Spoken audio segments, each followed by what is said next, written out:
What do Bon Iver, Phoebe Bridgers, Miley Cyrus, Sufjan Stevens, Sabrina Carpenter, and Taylor Swift all have in common? They've all worked with this guy. Even if you don't recognize his face, you've definitely heard the songs he's played on. This is Rob Moose, and if you've heard strings on a indie folk or pop song in the last 20 years, it's probably him playing. Strings have become the secret weapon of all of these artists because nothing else really tells a story and enhances the emotion of a song in quite the same way. Now here's the problem. While your favorite artists are working with genius string arrangers and performers, you're pulling up a VST, drawing in some chords, and calling it a day. In this video though, we're gonna fix that. I'm gonna show you a 3-step system that will save your strings from the fiery pits. And it'll take your MIDI strings from sounding like this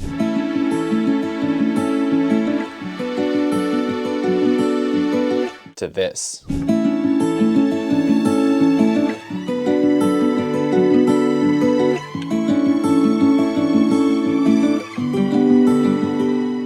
But first, step 0. It will never be as good as the real thing. I think this is important to acknowledge first because I'm not trying to sell you a dream here. Now in certain contexts, especially like a larger orchestral kind of layered sound, MIDI strings will get you like 95% of the way there. But there are certain contexts, especially intimate solo strings and small chamber ensembles, which we're going to focus on in this video, that are much harder to replicate. So if you have the means, hire real string players. If not though, this video will get you as close as you possibly can without ever touching a real instrument. So step 1 starts with getting the parts right, but then step 2 and 3 are where it all comes together. Step 1, arrange like a string player.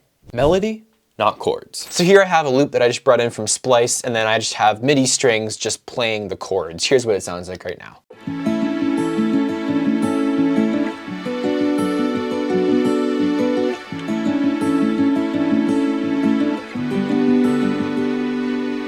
A big part of the reason why these chords sound like shit is because of a lack of something called voice leading. So it's very important to not really even think of these as chords, but instead as 4 different melodies. And these are called voices. Here we have the highest voice is the soprano, then we have the alto, the tenor, and the bass. And what we want is for the 4 voices to have something called smooth voice leading. It basically just means that the 4 melodies work as well as possible independently and together. I'm basically going to take you through an entire first-year music theory course in like 90 seconds, so let's see if I can do it. If you have just like block chords like this, here's my favorite way of approaching it. First off, there's a massive amount of range between like the lowest note of a cello and the highest note of a violin, so we need to use more of that. I'm going to start off by just moving the bass down fully by an octave. And in this arrangement at least, the melody is just copying the bass, so I'm actually going to scrap that for a second. And so I actually just muted everything, and I'm going to record in a melody that sounds a bit better to me than what we had right there.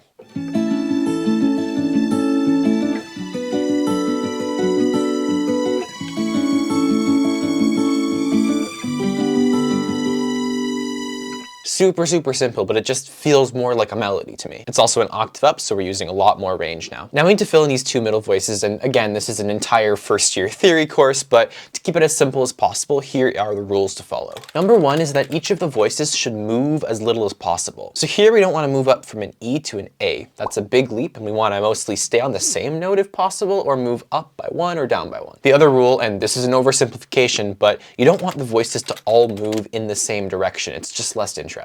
So right now we have an A in the bass and the soprano, which means we need to include a C sharp and an E in the middle voices. So let's do it like this to keep them as spaced out as possible. Now our melody actually added a B to this second chord. So originally this was a D major chord. Now it's going to be a B minor 7 chord. That's okay. You can include non-chord tones in the melody. That's all right. We just need to make sure we have these other notes in here. So let's start with that and that.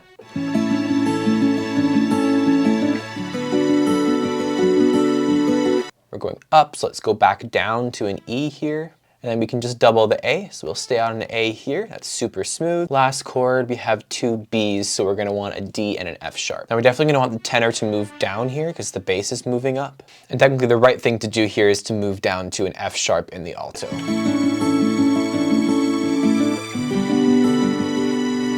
Cool, for the purposes of this, I will call that good enough. So here's what it's sounding like right now.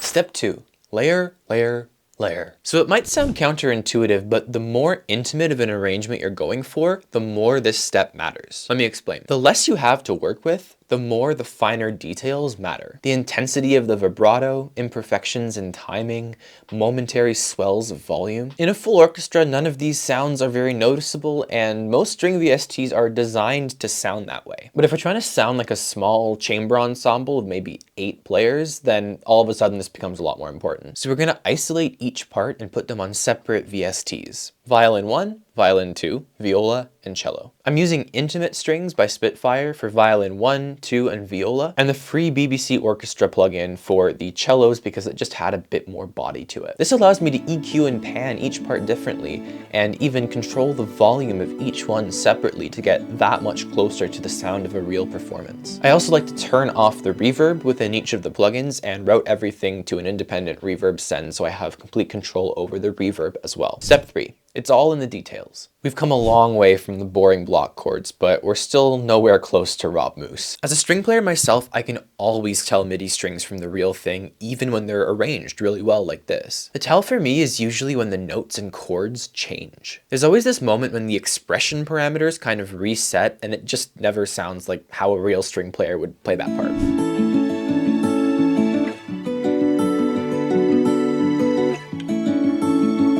Now, one of my favorite things that strings can do, which Rob Moose does all the time, is that they can slide in between notes. Some of the more expensive VSTs can do it, but I've never heard it done very convincingly. I've had the best success layering MIDI strings with real strings to get a bit of a best of both worlds. I assume if you're watching this video, you're not a string player though, so here is my solution for you. I made a sample pack sliding from every single note to every single note on the violin, from the open G string all the way up to an E6, every interval up to a perfect fifth, ascending and descending. So the idea here is as the MIDI notes and chords change, you can layer in these samples to kind of hide the MIDI fakeness and replace it with this beautiful slide. My favorite way to do this is to layer multiple of the samples together in harmony with each other to create chord changes. The sample pack even has a bunch of these pre-composed for you to make it as easy as possible. So here I've just gone super simple. I figured out what the chords were. We're just going 5, 1, 5, 6 in D major.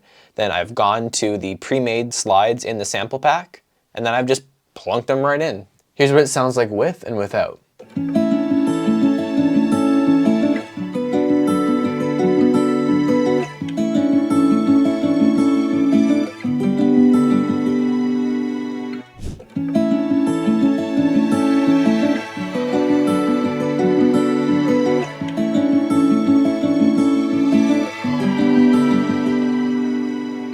And if you use the individual slides instead of the pre-built ones, you can create something like this.